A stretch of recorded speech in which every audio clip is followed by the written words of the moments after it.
ប្រិយមិត្តស្ដាប់ជាទីមេត្រីត្រាំ5ទៅអ៊ីរ៉ង់ជជែកគ្នាបានតែអត់មានបទឈប់អញទេជាការបង្ហាញជំហរដ៏រឹងមាំរបស់លោកដូណាល់ត្រាំនៅក្នុងសង្គ្រាមមជ្ឈិមបូព៌ាដែលឈានចូលដល់សប្តាហ៍ទី3ហើយនោះប្រធានាធិបតីអាមេរិកបានអះអាងថា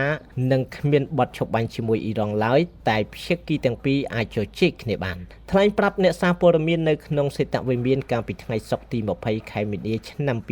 2026មេដឹកនាំប្រទេសមហាអំណាចផុតលេខវ័យ79ឆ្នាំរូបនេះបាននិយាយថាស្ដាប់ចុះយើងអាចមានការសន្ទនាគ្នាបានប៉ុន្តែខ្ញុំមិនចង់មានបទឈប់បាញ់ឡើយលោកត្រាំបានបន្តថាអ្នកមិនមានបទឈប់បាញ់ទេនៅពេលដែលអ្នកកំពុងកំទេចភាគីម្ខាងទៀតឲ្យរៀបដល់ដីទៅហើយនោះពួកគេគ្មានកងទ័ពជើងទឹកគ្មានកងទ័ពអាកាសគ្មានអ្នកអង្កេតការគ្មានប្រព័ន្ធការពារយន្តហោះនិងគ្មានរ៉ាដាទៀតទេហើយមេដឹកនាំរបស់ពួកគេគ្រប់ជាន់ថ្នាក់ក៏ត្រូវបានសម្លាប់អស់ទៅហើយដែរប្រិយមិត្តស្ដាប់ជាទីមេត្រីបារ៉ែនចូលរួមជាមួយនឹងប្រទេសចំនួន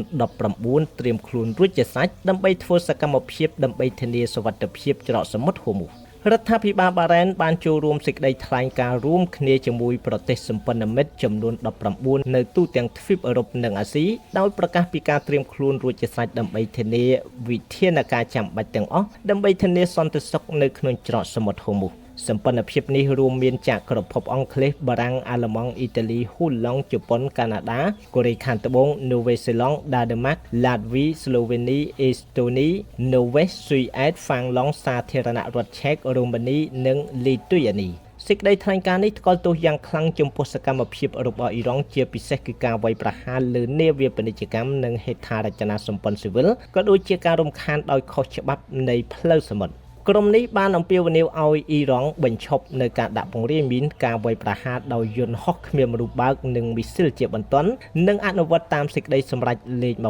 2817របស់ក្រុមប្រឹក្សាសន្តិសុខអង្គការសហប្រជាជាតិដើម្បីស្ដារឡើងវិញដល់ផ្លូវដឹកជញ្ជូនថាមពលដ៏សំខាន់បំផុតមួយរបស់ពិភពលោកជំហររួបរวมដោយសម្ព័ន្ធភាពទូលំទូលាយនៃប្រទេសអឺរ៉ុបនិងអាស៊ីបានបង្ហាញពីសម្ពាធកាន់តែខ្លាំងឡើងដល់ទីក្រុងតេហេរ៉ង់ដោយមានការព្រមានថាវិធានការបន្ថែមទៀតអាចនឹងត្រូវបានអនុវត្តប្រសិនបើការរំខាននៅតែបន្ត